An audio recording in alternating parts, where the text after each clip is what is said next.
How about those Cowboys? Let's open the black book.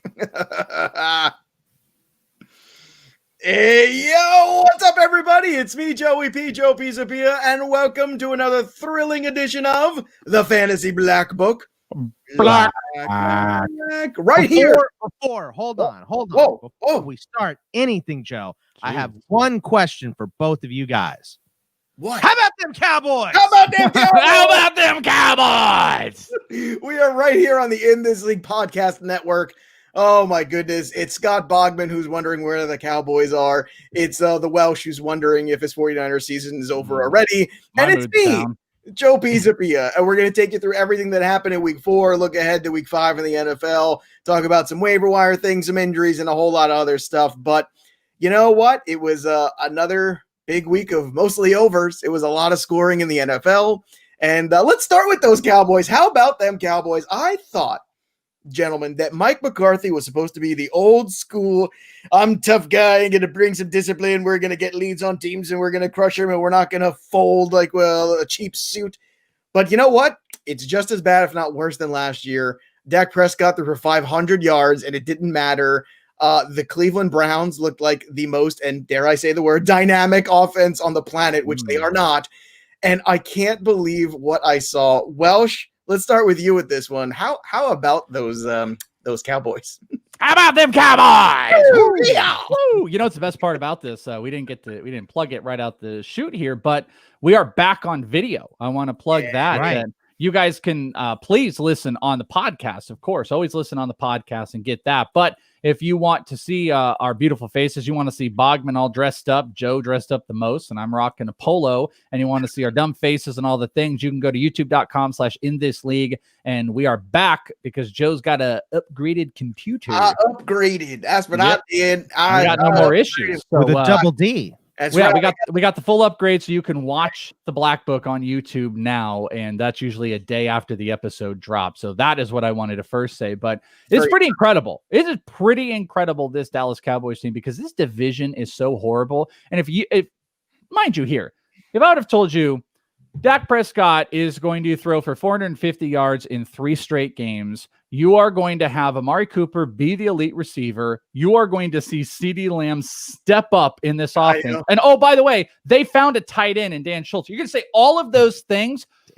and they're 1-3. Who's Dan Schultz? Is that your podiatrist, Welsh? You mean What did I say? Dalton Schultz. I'm sorry, Dalton Schultz. I said Dan Schultz. You know, he does my taxes, I think. Dan Strafford. It's Dan Strafford at tight end. I was going to say Dan Schultz is 100% Dan Strafford's cousin. This week, 100%. for some reason, this week, I'm only calling everybody by their wrong name. I don't know what the thing is.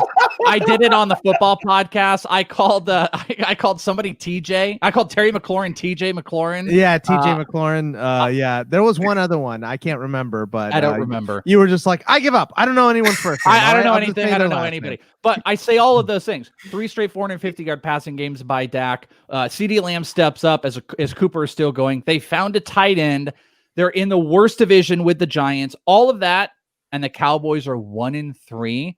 It is a monster to wrap my head around, especially also that this team has completely devolved their running game. Ezekiel Elliott has been just kind of taken out in multiple games, and they've had to resort to him getting his stats in the passing game. So I just don't know what is going to change and how they're going to change, but the constants are still there. So I think that's the most important thing, even though they're sucking and Cowboy fans are wanting to put their mouth on the end of a tailpipe and hit the gas. You know, Dak is getting points. Elliott's getting points in different ways. CeeDee Lamb is a monster. I put him in my DFS lineup this weekend. Yeah, so those are the good things. And CeeDee Lamb is a monster at the expense of Michael Gallup, which I'm okay with because I have all the CeeDee Lamb and none of the Michael Gallup, so that's been okay. Outside the one game, it's been CeeDee Lamb's world as that secondary guy, and Cooper caught his touchdown finally, which was bound to happen. But let's flip the script here and talk about the Browns because Nick Chubb's going to be out for a few weeks, it looks like, with the MCL. So, look, that means our boy Kareem Hunt, who all the shares, Boggs, all the shares. And we talked about Odell Beckham and we talked about Landry. He said, if these guys have good games against Dallas, and we think they're going to, this might be your chance to flip them. And I guess my question is, with everything going on with COVID, would you still take the chance of flipping them, or would you just hold on to anybody who's healthy right now? Well, I think I would definitely trade OBJ after this gigantic game. I mean, it doesn't get better than this. 3 touchdowns. He's not going to have, he's not going to be worth more, I think, unless he puts together another 3 touchdown game next week, which I would not bet on. I think Landry right now, because he was just okay in that Cleveland game, because OBJ literally got everything. I think I might hang on to him right now. I mean, if you could deal him, great, but I don't think you're going to get much more than you would have last week. But I think they're going to have to throw the ball a little bit more with Chubb being out most likely until November. It seems that I think that they're going to have to throw the ball. So Jarvis Landry's value should increase a little bit more. Hopefully Austin Hooper's too. But yeah, I mean, this offense is not going to change that much. It's just that I think Kareem Hunt gets way more of the carries, the way bigger workload. And, Dearness Johnson will be worked in there, but he's kind of a jag. He is. Well, that was my next question: is how much of DFAB do you want to spend on Dearness? Because the next 2 matchups, he's got Pittsburgh. I know definitely is one of them, and it was another tough defense. I think it was the Indianapolis Colts. I want to say that they've got coming up to. Right. Yeah. Colts and Steelers, and then the Bengals. So for these next 3 weeks, potentially at least where you're missing Chubb. Is it worth kind of bidding all that on him, or do you think that this was a one-off because it was the Cowboys? No. I think I'd throw $10 or $15 tops on him. Yeah, that's much. Not much more than that. But because it's limited, and it's not like Mike Davis, right? Like right. The Welsh was big into picking up Mike Davis because he's going to perform for you for a month, and they don't really go to another guy. They tend to break it up in Cleveland a little bit. So Dearness Johnson will get some run, but he's not going to get the majority of the run. That's the only thing. The only thing I'm worried about with I've been pretty hard on Landry. I've been hard on Odell Beckham as well, but Beckham was never in this territory of cut or whatever it was. It was like maybe you don't want to start if you've got other options. Landry has been somebody that's been on the chopping block. Here's what I worry about a little bit. And sure, he's a great receiver, but he's just been so different in this offense. This was a scenario, where they're putting up big points, but Baker Mayfield still only put up 30 passes total. That I feel like all these points, and he only had like 165 yards passing. Yeah, that's crazy. I feel like the adjustment that's going to happen in the offense is Austin Hooper is going to get more involved. So what I'm worried about is people see like, Landry threw a touchdown, he's ready to break out, blah blah blah. That we're going to start throwing him back in the lineup over. I mean, if you don't have great options, okay, but I'm worried he's going to start getting placed in over guys just because I love the matchup here. And I think Hooper takes the uptick. Kareem Hunt will continue to play a big force in the passing game. And I just worry that Landry is going to be stricken to these 4 catch, 50 yards, maybe 460. Maybe he has one big blow up game, but I'm still not into Landry. So you don't have to cut him, of course, but I'm a bench still moving forward on Landry unless you don't have great options. Right. That's fair. In the full point PPR, I can understand. All right, let's move on to the Tampa Bay Buccaneers. They lost OJ Howard, but they won the game. Tom Brady. He's still Tom Brady. He's throwing too many pick sixes this year. That's not good, but this 4 of them, I believe. Yeah, it's too many. 1 is too many. He's averaging 1 a game almost. Like That's Matt Schaub all over again. I know, right? But look, Mike Evans, 7 catches for 122 and a touchdown. Ronald Jones made the most of the backfield by himself. He had 20 carries for 111. And look, Herbert was good again. I thought 3 touchdowns for him. I just don't know how you go back to Tyrod Taylor ever. I mean, the future is now. So I'm not surprised. I don't think any of us are that the Bucs won this game. But are you guys surprised? And Boggs, I'll start with you on this one. Are you surprised that Brady is putting up 5 touchdown games at this point in his career? Because I slightly am. Not really. This is what the Bruce Arians system is, especially when you have a running game that has been as brutal as it has been, and you have a passing game that has been as good as this has been, and going up against a Chargers team who, they're pretty good at stopping the run. So, and they have a lot of issues with the secondary right now. I think it was kind of the perfect storm for him to throw 5 touchdowns. I don't know if I'd bank on him to do it even one more time this year, but I'm not surprised that he threw 5 touchdowns here when the running game was hurting, right. And so was the Chargers secondary. But he looks good too. Looking at all of his next gen stats and everything, he made throws to every level of the field. He did. Scotty Miller got involved too. Yeah. I mean, he spread the ball around. I mean, it sucks to lose OJ Howard because I think that was a nice little ancillary piece for him. So we'll see if Cameron Brate maybe gets a little bit more play. He becomes an interesting DFS punt. On my only worry about Brady at all this season is him just getting wiped out on a play and missing. Well, that's Arian's MO, right? Let me throw this at you guys too on the inverse of this game, because I think the biggest story of the weekend ended up being the loss of Austin Eckler, and it officially has come out that Austin Eckler has a grade 2 hamstring strain, and he's expected to miss 4 to 6 weeks. That is the official diagnosis. It's a little bit worse than even I expected. I thought they said multiple weeks. I was thinking 2 to 4. We're now in a 4 to 6. You were talking about the season, Welsh. I hate to break it to everybody. That's the season. I mean, you're basically in the playoffs. That's my season, by the way, in multiple leagues. I can wave goodbye to multiple of my leagues because I had Austin Eckler. But, when you were talking about D'Ernest, one of the big things I wanted to throw in, but I thought we'd wait till we got here, is as good as Josh Kelly has been in that run. Bogman and I spent a decent amount of time on the ITL podcast on Monday talking about Justin Jackson, and Justin Jackson is my go-to guy. A, because he's available. B, I think they go to a 50-50 split, but I think Jackson has a legit shot to get the run now that he's back healthy. Josh Kelly has had, some fumbling issues. And now that you've got 4 to 6 weeks out, Justin Jackson, I think, is the most capable of kind of being that Austin Eckler again in this offense and knowing it. And if you've got a rookie quarterback, I don't know how much they're going to want to start a rookie running back to go with him. You have to protect. So I would be dumping my fab on Justin Jackson this week. See, I'm with you, and that's exactly. I was thinking dropping loads on fab, just huge loads. Just Welsh is just dropping loads all over Justin Jackson, which sounds really, really bad. But with Kelly in this particular outing, he was a sit for me anyway this week against the Bucs because that run D is so good. But the fumbles are an issue. And I think going forward, that's the one caveat there with him that you're a little bit worried about. It's like, oh, man, are they going to trust him with the workload because of the fumble issues? And that's a reality. Plus, when you have a younger quarterback, and now you're going to go, to the majority of a rookie quarterback and a rookie running back? That's a tough sell for me. Joe, how much are you spending on Justin Jackson? I think you could spend $5 on him and get him easily. Really? Yeah, okay. I'll go up to 20 at this point of the season. I don't think you have to spend. I don't think you have to either, but probably 10 or 11 I think is probably going to be safer to make sure you get him.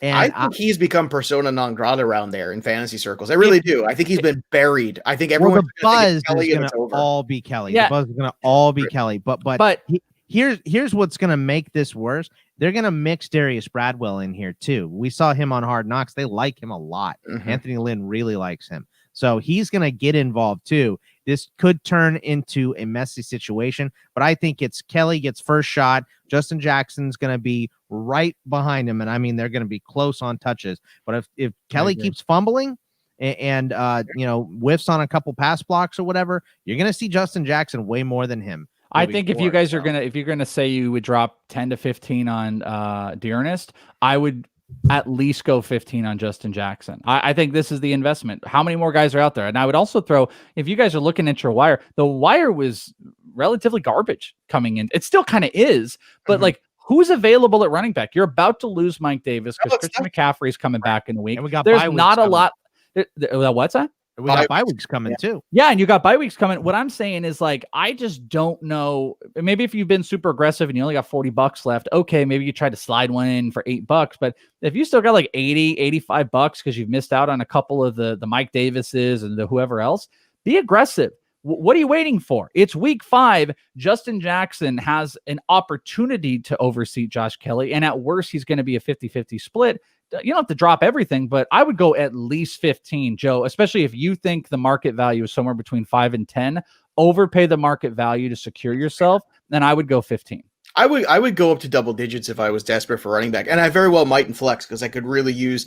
I have the Benny Snell share, and it's like a lottery ticket. You're waiting to cash in one day, and you just don't know if it ever's going to or not. So I think if that's the kind of situation you're faced with, I think you take the chance of a guy who might be able to carve out some more playing time for himself. And that certainly looks like it could be somebody like Jackson.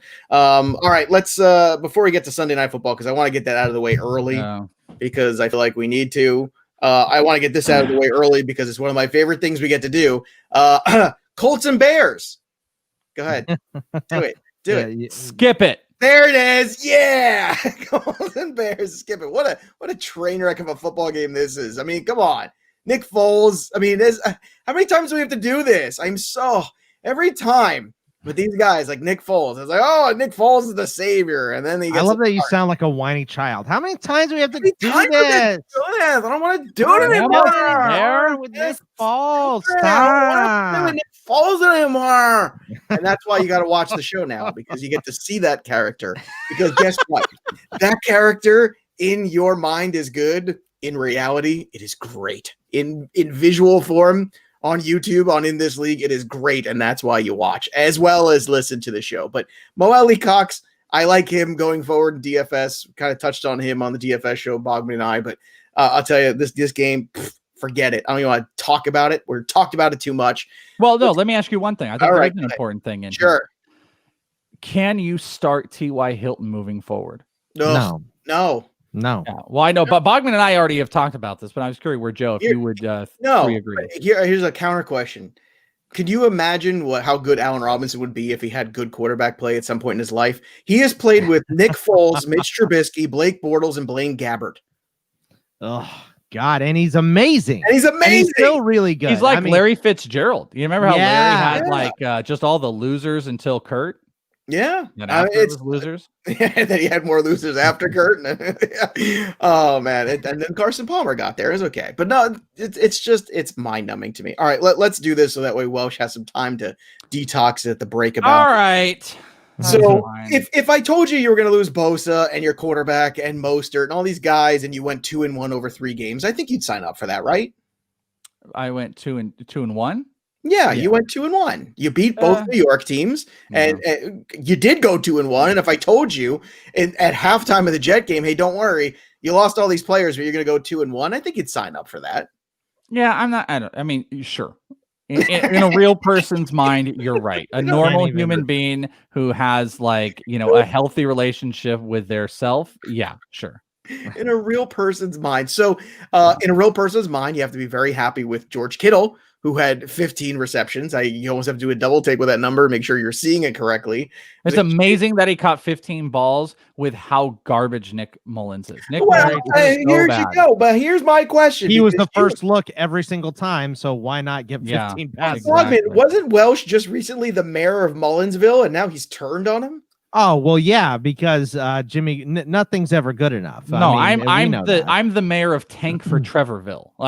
I don't want Beat Hard. I don't want Nick Mullins. I don't want Jimmy Garoppolo. They're all. I understand this logic too, because I've been like a rat. Yeah, I've been stuck with quarterbacks that just cannot get over the hump. Cordell was never going to get over the hump, right? Tommy Maddox was never going to get over the hump. So it's like it's frustrating to watch these guys know that they're good enough for you to make the playoffs and be mediocre and not win anything else. That's unbelievably frustrating. So I get why the Welsh is frustrated with Jimmy G, but they were 17 minutes away from winning the Super Bowl last year. I mean, with that guy, and he was not the guy that blew it. The defense blew it for him. Listen, so this is a mediocre team this year. They're not going to do anything special, but what is exciting about it, because their defense is such a train wreck. The secondary falls apart. They give up the running game later in. It's a disaster, the bonehead moves they make. But what is more relevant and exciting for people, I've been a little critical of Jerick McKinnon, but he finally looks like he's gotten over the hump of being back into games after practically 3 years. He looks more explosive. He doesn't break away speed, but he still has that explosion to make plays. And he got a touchdown in this game. He was involved in the passing side. And when Mostert comes back, he's going to be able to carve out a flex role. And on the wide receiver front, Kittle is Kittle. Ayuk is an incredible athlete. That jump he made, I jumped out of my seat. But he's going to...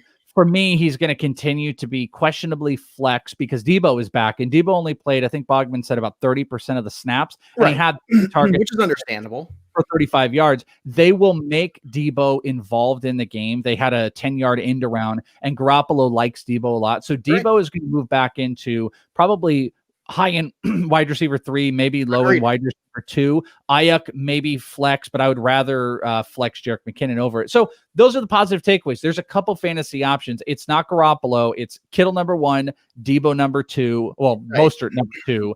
And then that was my next question for you. What now that McKinnon looks good, if you're a Mostert owner, is this giving you pause a little bit? Like he might lose a little bit to Mostert? Nope. Not one single bit, because the 49ers already proved exactly who they were, and it was that they're not going to give Mostert that playoff run. They're not going to give him 25 carries in a game. They want to give him 17 to 18 carries, and they want to throw to him 4 or 5 times, and that still leaves at least 10 to 15 targets for another back, and it will clearly be McKinnon. Jeff Wilson was completely thrown out of this game. I think he had 3 total touches, so it is going to be Jerick McKinnon. How long is Coleman down? Is he down a month? I think 4 to 6 weeks. Yeah, about a month. So, I mean, he'll come back and he'll ruin McKinnon a little bit, but Mostert's fine. And he's going to get his close to 20 touches overall, and it won't, McKinnon will not take away from him. By the way, we've said hump a lot in this first segment here, way more than we usually do. Hump is not a word we say a lot, but I don't know. I don't know where. I just want to point that out. It's an anomaly. You know, you get a couple days out of it, Joe, and you start thinking about humps and maybe lumps and all that stuff. All that stuff. We're gonna hit a break, and when we come back from that hump, we're gonna talk about some more humps on your fantasy team that might have let you down, like the Rams. Stick around. We'll be right back with more Black Book right after this. Check it out.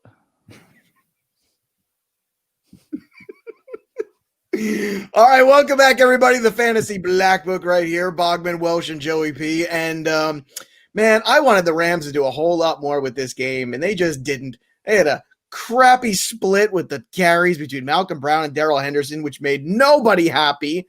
It's just terrible. The only good thing that can come of that, if you were the idiot like me who spent too much on Malcolm Brown the first week of the season, you can at least go to that Darrell Henderson owner and go, hey, would you like some Malcolm Brown? And maybe you can get. Would you like a piece of pie? I would like a piece of pie. I've got Malcolm Brown for you. That'd be nice. But look, it's terrible. By the way, in this game also, fun fact, Daniel Jones led the Giants in rushing. I told you. 2 weeks in a row, by the way. What? I think that's 2 weeks in a row. Was it? Oh my God, 2 weeks in a row. We told you, don't light your money on fire with stupid Gallman and Dion Lewis and stupid Devontae Freeman. It's been stupid. It's been terrible. And someone said don't on the stupid Darrell Henderson too, but you know. Yeah, well, yeah, that one. Well, you know what? Darrell Henderson owners out here like, has anybody seen my baseball? The last 2 games up until this was pretty good. I'm just saying. The Darrell Henderson shares have been okay in the last 2 games. He was good against Buffalo, but he did most of his work against Buffalo in like 2 series. So it's just weird. The way they break this up is weird. I tell you who should be the most confident in this weird split is whoever still owns Cam Akers with his rib injury. In fact, no one is pulling away with this job. Time. You're right. Is this the best time to buy Cam Akers shares everywhere? I think it is. Yeah. I just don't think it's like I still think they're going to be a mess and a disaster of splitting between. But Bogman has the best point. If you were trying to sieve through and figure out like, where's the guy? Where's the gamble? It's Cam Akers. Cam Akers has the best opportunity when given the chance to separate himself a bit. And like I think Bogman said multiple times, you know, he was getting that first run before he got hurt. So I agree that I would be interested in buying Akers, but not at any premium. It has to be at current value of he's hurt, he's not doing much. It's kind of a throw in, like give me Cam Akers involved in another trade. That's where I would target him. Because this still could end up being an ugly split. That's what I think it'll be. Yeah, that's my problem. We've seen plenty of that, so you do have to understand that. It's a lottery ticket, like Joe said before. You know, you're buying potential upside, but this might turn into a Baltimore situation still. So, which has been absolutely ugly. You know what? Since you talk about it, let's just talk about the Baltimore situation. Lamar Jackson was great. He got back to doing what he does best, which is finding Mark Andrews, and he did for 2 touchdowns. He ran amok.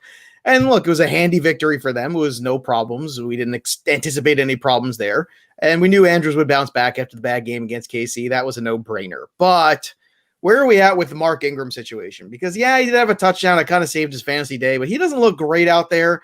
Welsh, is this the time to start low-key buying on J.K. Dobbins right now? No, I don't think it is. I mean, because, you know, Bogman and I, we've talked about that there's been 2 sides. There's been the Ingram guy and there's been the J.K. Dobbins guy. And guess what? Both losers. We're losers for being on Ingram. The Dobbins, as big of losers as we are, because Dobbins took a big shot up and everyone's like, he's going to be flex. He's going to be this. Dobbins got out rushed by Gus Edwards. You know, Gus Edwards has formed a version of this offense. That's another guy too that does, like, he's in that Justin Jackson category this week, where maybe it's time to start hedging some of these backfields a little bit.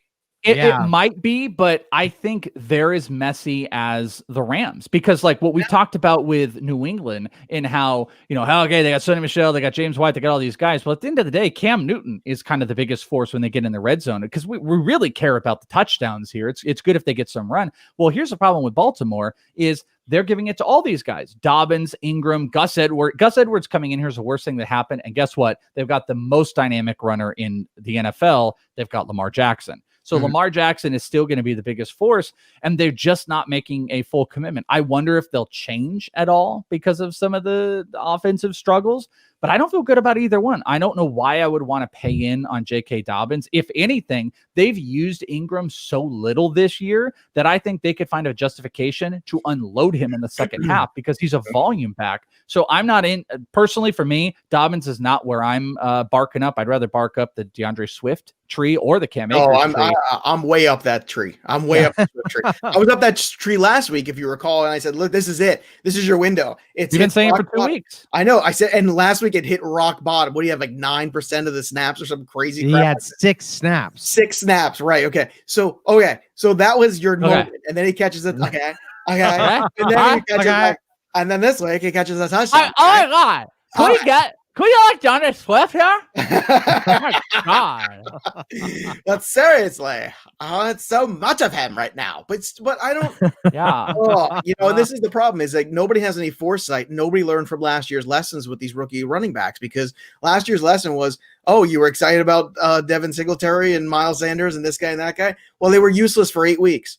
Right. Okay. And if you make the trade somewhere around week 4 or 5, somewhere in that time, and you acquire these guys as the season goes on, the younger guys start to emerge, they start to get more comfortable, and they're younger, which means the season's affecting them differently than the old farts. God. I think if you're buying a Ravens running back right now, you just have to buy with the expectation that, or the hope that someone gets hurt. You know what I mean? Like right.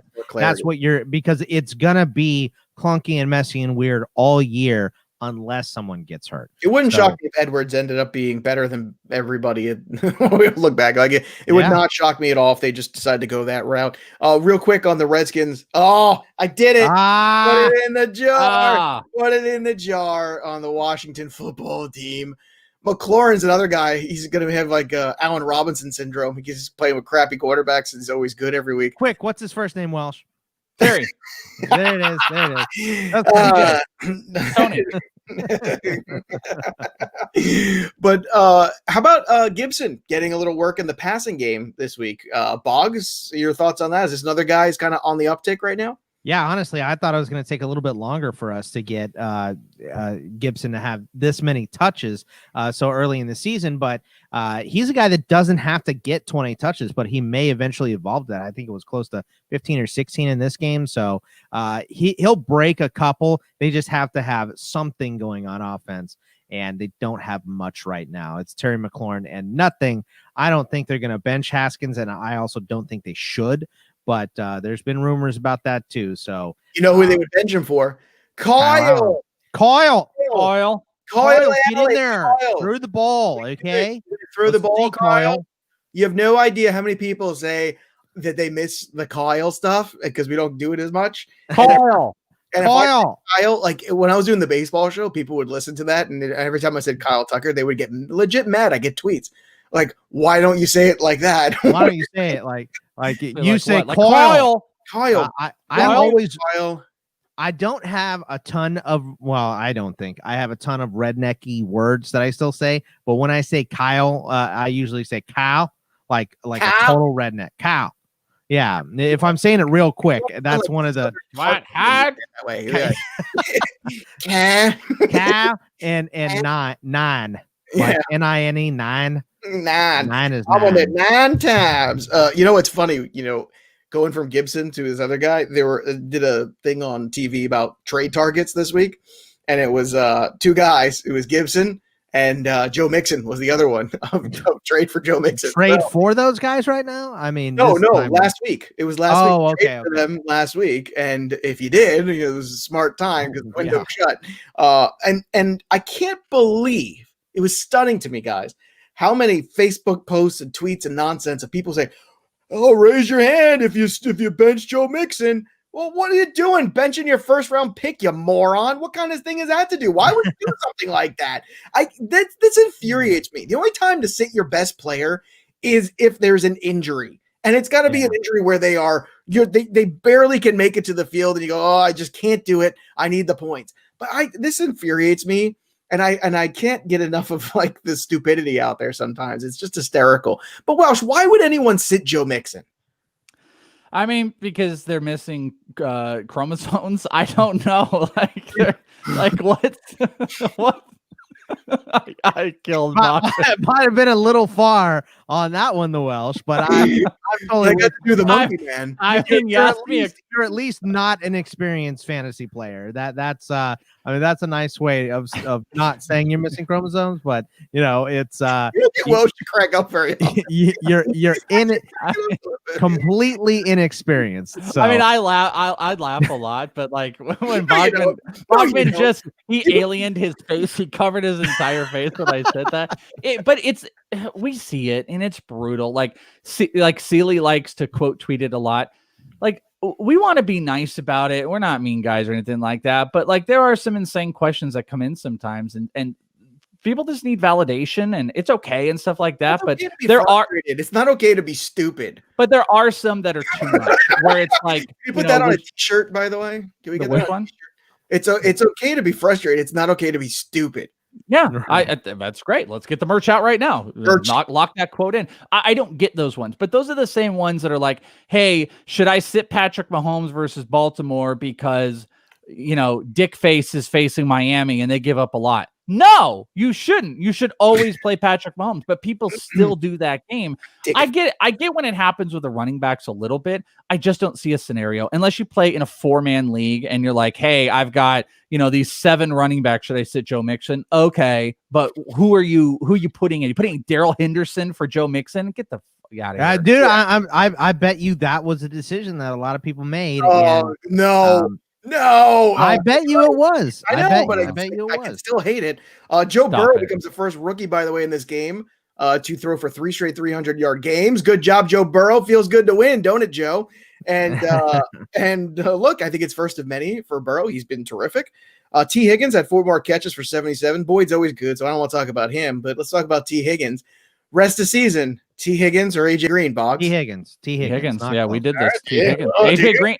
We're done. I mean, AJ Green, like T.Y. Hilton, not startable moving forward. And if there was a better option out there, he's cuttable.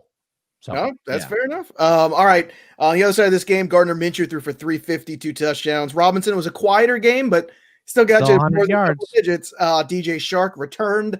I was so happy because I have so much DJ Shark, and I needed this game from him. 8 for 95, 2 touchdowns. And Laviska Shenault, I mean, in a wide receiver class where we talked about everybody ad nauseum, I feel like Shenault was the one guy we didn't. And I have Davis Maddock, who really talked him up the most of anybody that I heard. And he's been good. 5 catches for 86 for him.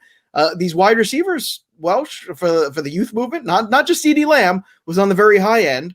We've had a couple disappointments so far with injuries to Ruggs and Ragar. But the rest of these guys, Shenault, Judy, CeeDee Lamb's been brilliant. Jefferson, obviously, been good, too, for Minnesota. Things are starting to look up there. It's an incredible class.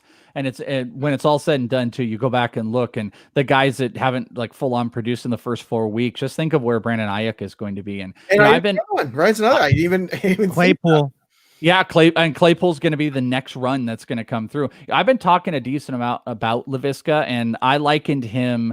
It's been about 2 or 3 weeks, but I likened him in the last episode to maybe this year's Deebo Samuel, where he's not going to explode. I think he'll have a game or 2, but you're going to get a couple end around. You're going to get a couple carries. You're going to get some rushing yards, and you're probably going to get somewhere between 4 and 7 targets a game. And if he can get 4 or 5 targets, he's going to get some red zone options. They're going to try to do end arounds on him. He's just an explosive player that you get the ball in his hand. I don't know. I don't remember when I asked this if Bogman agreed with this, but I think I would go Laviska over AJ Green rest of season, fully knowing that AJ Green is going. I think he will come around a little bit and he'll have a game or 2, but I think the consistency of Laviska is a little bit more enticing than trying to deal with AJ Green moving forward. What do you think, Joe? I agree. I gotta be honest with you. I agree. Yeah, I agree with that too. Here's the one caveat I'll give you guys on Laviska. As a CFF player for the last 6-7 years, he will get hurt. As soon as he starts to peak, with he's going to miss a game or two. That he's getting here. Yes. Okay. Yeah.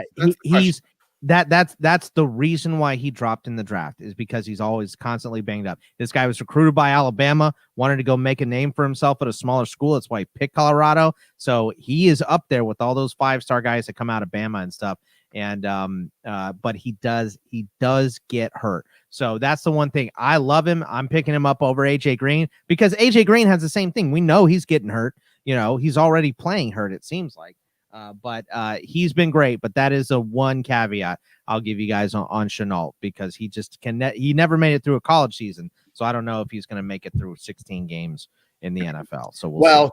The Texans can't make it through any games with a win. $255 million, no draft picks, and no wins for the Texans so far. That's a weird evil laugh from Joe about the Texans. Yeah, shouldn't that be saved for the Jets or Dolphins or someone? What are you doing? Wow, the Jets play Thursday. That's the only reason we didn't get that laugh. Well, we can bring it back later for 2-minute drill because I have a Jet question for you. So maybe it shall return. But the Texans, baby. Deshaun Watson is doing everything he can. He's still over 300 yards. I mean, he's doing everything he possibly can. Everyone's talking about, Will Fuller almost had that ball. You know what? Let's not blame Will Fuller. He had a good game. He tried to make a great catch at the end. Let's blame David Johnson, because at the end of that game, that little pitch to David Johnson that he fumbled and bumbled, and the next thing you know, they went from the goal line to the 5 for the next play. That was the game for me. I don't know.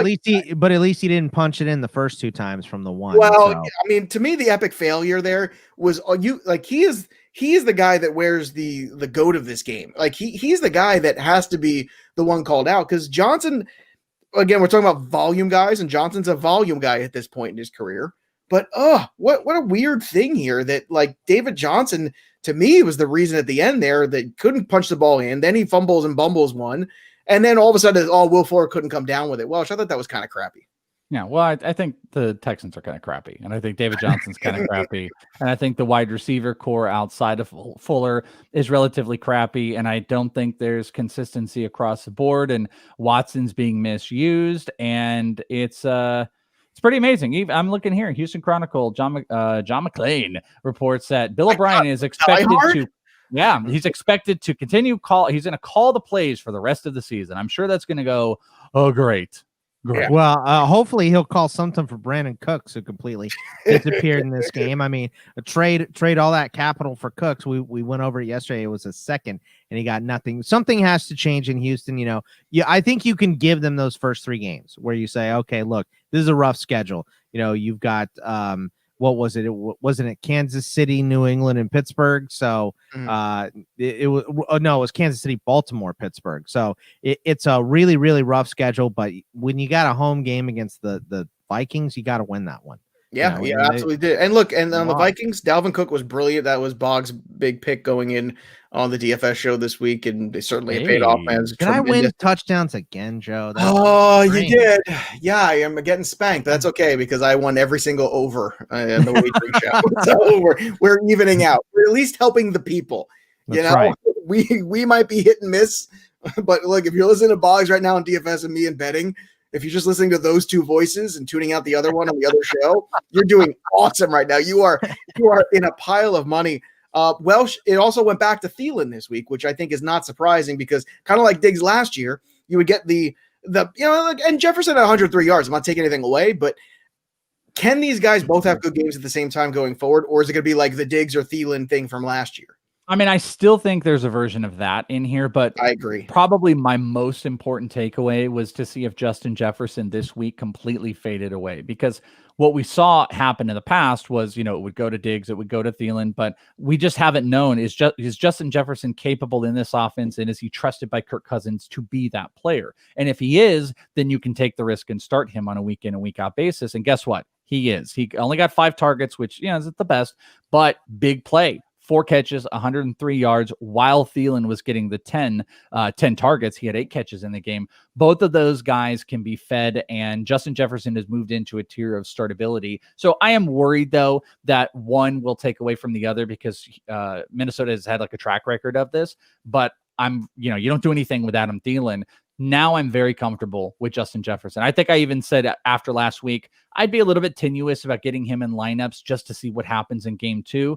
This is 2 straight 100-yard games for a really great route runner, a really good possession receiver who can play multiple spots. He can play on the inside, and he's already making incredible plays, and he's gotten the trust of Kirk Cousins. So moving forward, start your Justin Jeffersons. And look, Cousins last year is the same thing. We flipped the switch in October, November last year, 18 touchdowns, 1 interception for Kirk Cousins in October, and 2,000 yards October, November last year. September, he was dreadful, just like this September. Maybe he should just take off September. Maybe they should tell Kirk Cousins, hey, you know what? We'll see in October. We're going to get somebody else to come in. Was Fran Tarkenton around, or maybe Warren Moon? We get somebody else who's way for the Vikings. Come in like there. The Breeze thing. Like, just don't start Breeze on the road, and then don't start Kirk Cousins in September. There you go. There you go. And then life is good. Let's talk about Drew Brees. Let's talk about the Saints, who, after getting down 14-0, stop me. I heard this before. The Lions blew a lead.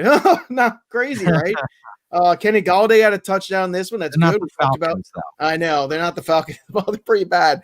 DeAndre Swift had 4 carries for 22, but caught a touchdown. 4 catches for 30 for him. Started to get a little bit of work, a little bit over here. But Drew Brees and company came back and scored 5 straight possessions. 5 straight, Boggs. All the Alvin Kamara. I know. This team just does not look the same without Michael Thomas. And hopefully, I think he's going to be back this week. He was highly questionable up until kickoff the last 2 weeks in a row. So I think he's going to get some run here coming up. But the offense they finally got the ball to Manny Sanders and everything. And Kamara had a nice game, and Lat Murray had the 2 touchdowns and everything. So it looked much better. But this offense as a whole is kind of scary without Michael Thomas because they depend too much on Kamara. Do you guys think that Traquan Smith is going to disappear from the offense? Or, because Manny Sanders has been quiet for 3 weeks and then had his explosion, and he worked so well aside of Michael Thomas. It's who do you think takes the secondary role? Is it going to be Traquan, or is it going to be Emmanuel Sanders? It's really tough. I think it's going to be Manny Sanders, but I think we're going to miss more because Jared Cook missed this game, so he's been bad this season. But I think that's why Sanders got more targets, and that's why Traquan scored the 2 touchdowns and everything. Also, they were playing from behind a little bit, so I think that it's going to be messy picking out the second guy behind Michael Thomas moving forward every single week, because sometimes it's going to be Sanders, sometimes it's going to be Traquan, sometimes it's going to be Cook, but we know Thomas, Breeze, and Kamara. That's what it just sucks because Traquan he was a wide receiver 3 into flex, and now we're moving into, unless you're desperate, you're just not going to want to put. I think Traquan that's where it's going, but I don't think it should. I think they should keep Traquan, and they should. I think that will help the offense overall if they can find a way to continue to involve him. But I don't think they're going to. I think you're going to see all the target share get pushed, and it's going to be Thomas and Kamara, and they're going to go back to what always worked for them because they're creatures of habit in the NFL, and when they can get that working again, they will. All right, we're getting a break. We come back. Let's talk about the Seattle Seahawks. Another win for the Russell Wilson MVP log. You're listening to the Black Book. We'll be right back after this. All right, so another game, another W for the Seattle Seahawks, and Russell Wilson and company, did it again. Chris Carson had 2 touchdowns in this game, which the irony of this moment, guys, because originally it was, Chris Carson's not going to play this week. It might be some Hyde and then Homer and maybe DJ Dallas or whatever. And then by the time we got to game time, Carson's playing, scoring touchdowns, and Carlos Hyde is out. So what a crazy set of circumstances. DK Metcalf is a star. He's awesome. He's tremendous. I don't know what else to say here about that guy. Tyler Lockett, way too quiet for me. Oh, my God. This killed a lot of my DFS teams because I had a lot of Tyler Lockett. I had a lot of DK Metcalf too. But, it was not good. And, of course, Fitzpatrick was what we thought he would be. Threw for a ton of yards, but he's Fitzpatrick at the end of the day. So, Boggs, any takeaways from this one for you? No, not much. I mean, Seattle's defense is still pretty bad. Miami didn't play as well as they possibly could have. So I think the biggest takeaway for the Seattle side is that, Metcalf and Tyler Lockett, even with this bad game, and Chris Carson, that's the three-headed monster there. You got to keep rolling them out. The tight end's going to change. The third wide receiver is going to change a bunch, but those are the guys you want. So and speaking of MVPs, or at least candidates, how about Josh Allen? Another big W here. Yeah. Welsh, almost a third straight 300-yard game for him. He fell 22 yards short of it. This is another fine performance. This game was close in the fourth quarter. Defense stepped up. Bills offense stepped up. Devin Singletary played well with the backfield to himself. Diggs continues to be awesome. 6 for 115 for him. Beasley, Brown, everybody's getting involved. And I think when you step back and you look at the stat line, you see the balance of the offense a little bit, and you see the bigger picture. It's really impressive what Josh Allen's been doing this year. Yeah, I think this was his lowest output as far as fantasy goes for the season, and he still scored, I think, like over 25 points. I see on CBS it's like 29 points because he had the 3 touchdowns. He's a game changer, man. And I've been, not that I've been winning games in it, but in the Scott Fish Bowl, I had Lamar Jackson and Josh Allen has been the better quarterback through this time. He's been phenomenal. I have Josh Allen and Scott Fish Bowl too. I have him and Matt Ryan. Those are the two. So What is so great about it though, and it speaks so well to the options there, is a lot of people were kind of down on Stephon Diggs and worried, where does Josh Brown fit in? And downtown John Brown, I called him Josh. I did it again. God damn, I did it again. Downtown John Brown, not Josh Brown. But Cole Beasley is getting involved. The biggest, though, is because of the efficiency of Josh Allen, I think there's this revival in Devin Singletary, because there was nobody that was on the downtrend more than Singletary because of Zach Moss. And Zach Moss's injury, regardless of the injury, Singletary kept being involved in this offense, and Josh Allen being able to keep the momentum of the offense going. And he's not just a one check down run threat, that he can do both of those. It helps maintain a running game, and it's giving more opportunity for Devin Singletary. So the wide receivers are no brainers here. I think Cole Beasley is a deeper league flex option moving forward, but Devin Singletary, even when Zach Moss comes back, I think is someone that's going to continue at least getting you flex stats back. And you can't say that about every committee. Into the year, I think Singletary is a flex guy going into the year. I think he's holding that value so far so good for the most part. Yeah. I mean, he was borderline flex to me. Like, maybe I should mark it like might be closer to running back 2, especially because the running back 2s have been very questionable this season. I think he's going to be more than serviceable, and what we thought Zach Moss was going to take away might not be the case. RB1s are missing at this point now. Yeah, that's kind of the point. Because everyone, it's been by default here. It's been a really crazy year.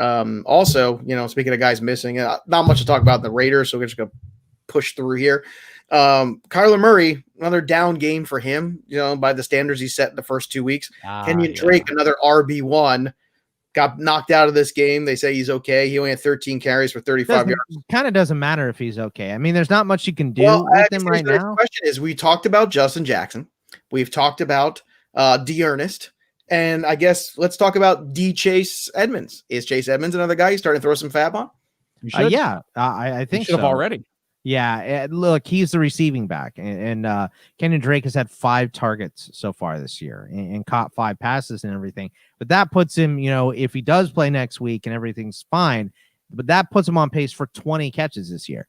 You were drafting him expecting way, way more. That's not going to happen. Chase Edmonds is going to get those touches, and he is involved every single week. And I think we kind of have to. There's not many coaches, and the Welsh and I went over this ad nauseum in the offseason. A lot of coach speak, it's just nonsense. You know what I mean? But when Cliff Kingsbury says something, he said that he thought Kyler Murray was the best player that he's ever seen or coached, and then took him first overall. He said that he thinks Chase Edmonds is a starting running back in the NFL, and we kind of laughed that off, and he's mixing in with Kenyon Drake really, really well. So it kind of goes to, okay, well, why did you need Kenyon Drake so bad if you thought Chase Edmonds was this good last year? But he's mixing them both. They're going to eat into each other, and they're not effective enough to be a small like a broke Chubb Kareem Hunt situation, because there's a lot of money in Drake, but also the amount of production and where they're going to Drake is dropping. It's been 3 straight weeks in dropped carries. It's not going to always be that way, but as they're trying to find their footing, Kenyon Drake might go from a 20 to 23 carry a game type of guy to maybe 15 carries. And Chase Edmonds is going to take 5 to 7. And he's also the receiving back. As long as he keeps the receptions, Welsh. That's all. But Drake isn't going to keep the reception. That's the big thing. Right. It's 15 with no. Chase Edmonds might be getting closer to 5 to 10 carries. Plus, he's getting 5 or 6 targets a game. And that's everything. Those targets are. The point is, they're both getting closer, and this is a positive and negative. They're both getting closer to flex options. Right. Drake is moving away, and he's getting closer to a flex, and he's hard to start. And Chase Edmonds is coming up, being closer to a guy that you can throw out there, all depending your situation. We say these kind of like as blanket statements. It depends what your lineup and your options are, but that's how both of these guys are kind of turning to. That was the most zen thing you've ever said on this show. That was really deep. Yeah, I really enjoy that. Like that hit me. It hit me like in my heart. I could see it. Yeah, you went back in your seat a little bit. My favorite part of it was saying that these two guys aren't even worth a broke chub. So yeah, I know. I didn't even hear All right, that. let's wrap up here with the Panthers here because Teddy Bridgewater getting it done. Look at him rushing for a big touchdown. It was great to see Teddy Bridgewater healthy enough to do that. Like, that's just awesome. It's a great moment for him. Mike Davis continues to be really useful, and Robbie Anderson is, dare I say it, a wide receiver 1 in the NFL and fantasy. How about that? Who saw that coming? Nobody. Nobody. And can it maintain? I don't know. Let's play a little round table real quick before we get to 2-minute drill. Let's start talking about coaches who are done at the end of this year. Adam Gase. That's Bill O'Brien. Yeah, that's 2. Dan Quinn. That's 3. What if the Dallas Cowboys missed the playoffs? Would you say Mike McCarthy's one and done? I think he might be. I wouldn't be surprised. I would put him at 4. Yeah, I think if they they're under 500, if they're under 500, I mean, do you think Jerry Jones sticks with anybody? We said Bill O'Brien, right? He was in our we did. Fangio. Fangio. How about Nagy? That's 6. Yeah. Kyle Shanahan. No. Shut up. Shut up. So we're up to 6 already. And I don't know if we're missing somebody else. I don't know if they would get rid of Judge with the Giants. It's kind of tough to get rid of him. I think Marone's probably gone. Not because he's just because the Jaguars are going to look for someone new, I think. Oh, I know another one. Matt Patricia. He's gone. Oh yeah. For sure. How did we forget about Matt Patricia? We're almost up to 8 right now.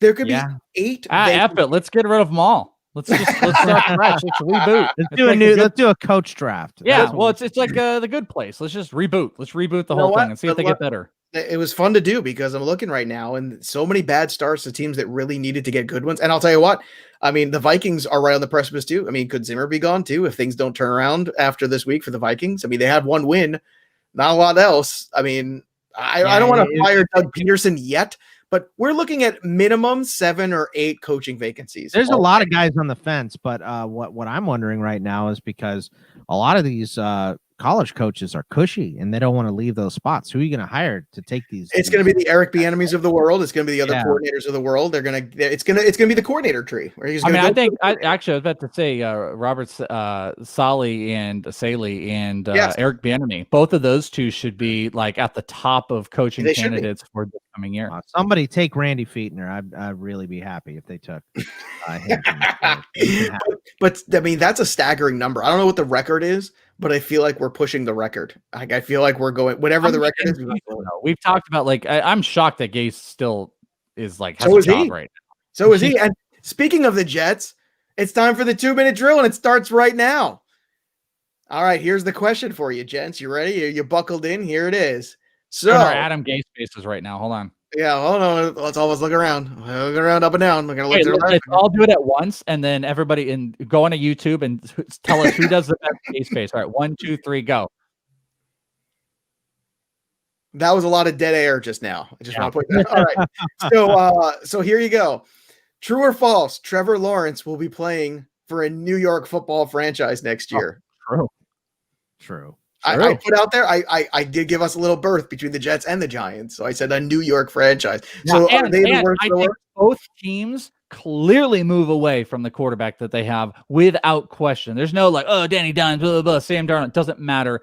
Trevor Lawrence is the quarterback in New York in some capacity over whatever loser they still have there. 100%. How about you, Boggs? Same thing?